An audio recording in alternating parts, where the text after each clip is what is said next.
बिस्मिल्लाहिर्रहमानिर्रहीम। अस्सलाम वालेकुम व्यूअर्स, कैसे हैं आप? अल्लाह ताला आपको खुश रखे, आबाद रखे, आमीन। जैसा कि आप देख रहे हैं, हमने मिस्सी रोटी बनाई है आज, और आपको भी बताते हैं कैसे हमने इसको बनाया है। बहुत ही मज़े की लगती है। गर्मियों में दोपहर को ज़रूर आप इसको बनाएं और इंजॉय करें। कैसे हमने इसको बनाया आपको बताते हैं जी। तो सबसे पहले हमने एक बड़ा बॉल ले लेना है जिसमें हमने आटा गूंदना है, और उसमें डाल देंगे हम 1 कप बेसन। मैंने इसको पहले से छान लिया था, और ये 1 कप हमने इसमें डालना है आटा जिससे हम रोटी बनाते हैं। ये लाल वाला आटा है, आप कोई भी आटा जो भी इस्तेमाल करते हैं वही डाल दें। अब इसमें डाल देंगे ये धनिया 2 टीस्पून। इसको मैंने थोड़ा सा कूट लिया है ताकि ये बिल्कुल साबुत ना हो। ये 1 चुटकी तकरीबन आधा टीस्पून ही आप कह लें अजवाइन है, और 1 टीस्पून इसमें है ज़ीरा। ये हम साबुत ही डाल रहे हैं, और साथ ही इसमें डाल देंगे प्याज 1 कप।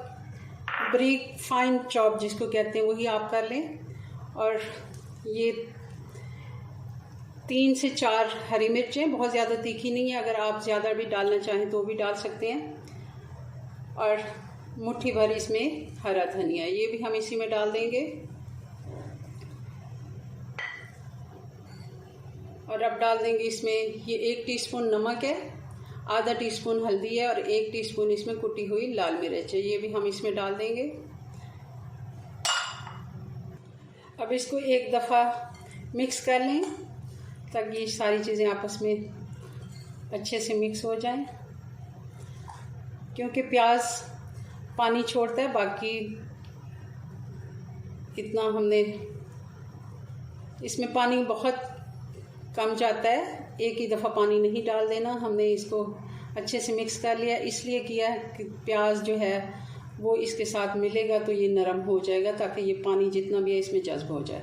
अब हम थोड़ा थोड़ा इसमें पानी डालेंगे, और हाथ से इसको जैसे हमने आटा गूंदना है वैसे इसको मैं गूंद लेती हूँ। ये हम आटा हटा लेते हैं, जैसे आप आम पराठे का आटा गूंदते हैं वैसे ही गूंद लें जी। तो मैंने आटा गूंद लिया, बहुत ज़्यादा ये सख्त भी नहीं है, बहुत ज़्यादा नरम भी नहीं है। जैसे हम पराठे के लिए आटा गूंदते हैं वैसे हमने गूंद लिया। इसको अब मैं कपड़े से ढक देती हूँ। इसको हम 5 मिनट का रेस्ट देंगे, 4 से 5 मिनट का, ज़्यादा नहीं देंगे ताकि ज़्यादा नरम ना हो जाए, मगर थोड़ा सा इसको रेस्ट देना चाहिए ताकि आटा जो है हमने इसमें डाला है वो फूल जाए। बेसन और आटा अच्छे से फूल जाते तो उससे रोटी अच्छी बनेगी जी। तो अब हम इसके पेड़े बना लेते हैं। आप चाहें तो एक ही दफ़ा पेड़े बना लें ताकि आपको मालूम हो जाए कि कितनी आपकी रोटियां बनेगी, क्योंकि आप छोटी बनाएंगी जितनी मैं बना रही हूँ तो ज़्यादा बन जाएंगी। अगर आप बड़ी रोटी बनाना चाहेंगे, हम मीडियम साइज़ की बनाएंगे, बहुत ज़्यादा छोटी भी नहीं और बहुत ज़्यादा बड़ी भी नहीं। जैसे हम आम पराठा बनाते हैं उससे थोड़ी सी मैं कम ले रही हूँ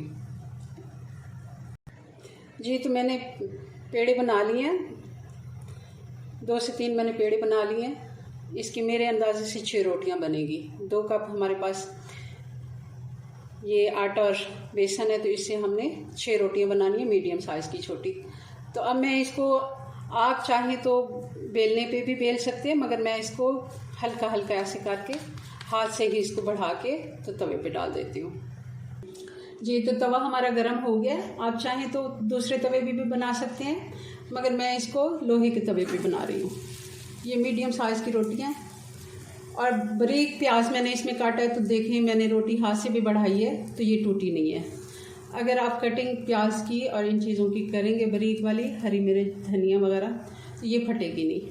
अब इसको थोड़ी सी आंच में हल्की सी तेज़ कर देती हूँ, क्योंकि हल्की आंच पे तवा गरम हो रहा था। मीडियम साइज़ पे इसको हमने सेकना है, बहुत ज़्यादा तेज़ भी नहीं और बहुत ज़्यादा हल्की भी नहीं जी। तो रोटी को 2 मिनट हो गए तकरीबन हल्की आंच पे पकते हुए। तो अब हम इसको पलट देते। ये देखें कितना इसका प्यारा कलर आया। आप इसको बहुत ज़्यादा बारीक नहीं कर सकते क्योंकि ये फिर टूट जाती है, इसमें मसाले वगैरह होते हैं, और बेसन ग्लूटेन फ्री होता है जैसे आपको पता है। तो इसका थोड़ा सा इसकी रोटी का साइज जो होता है वो मोटा होता है। दूसरी साइड पे चेक कर लेते हैं। देखिए कितना प्यारा इसको कलर आया है।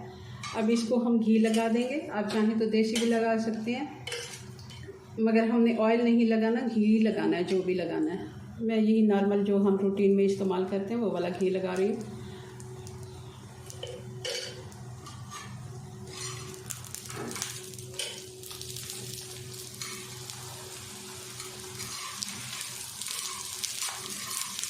इसको ऐसे घुमाते हुए ताकि अच्छे से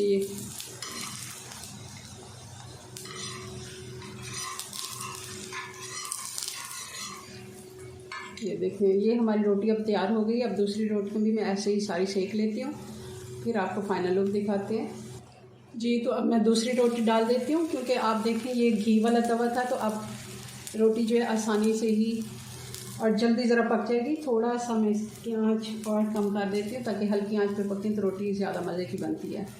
ये रोटियाँ सारी इस तरह मैं दोबारा से बना के आपको दिखाती हूँ सारी जी व्यूअर्स। तो ये हमारी मिस्सी रोटी बनके तैयार हो गई है। बहुत ही मज़े की लगती है गर्मियों में दोपहर को। अक्सर हमारे पास कभी कभी ऐसा होता है कि कोई सब्ज़ी मौजूद नहीं होती, गोश्त खाने को भी दिल नहीं कर रहा होता, तब हम ऐसे मिस्सी रोटी बना के खा सकते हैं। ये प्रोटीन से भी भरपूर है क्योंकि हमने इसमें बेसन डाला है,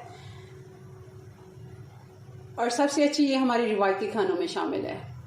चलें जी, अपनी दुआओं में याद रखें। हाँ, इसके साथ अगर आपके पास लस्सी है दही की, तो वो भी नमकीन लस्सी के साथ बहुत मज़े की लगती है, वो भी आप रख लें। टमाटर की चटनी और हरी वाली चटनी धनिया पुदीने की, इसके साथ भी मज़े की लगती है। अपनी दुआ में याद रखें। मिलते हैं नेक्स्ट वीडियो में। अल्लाह हाफिज़।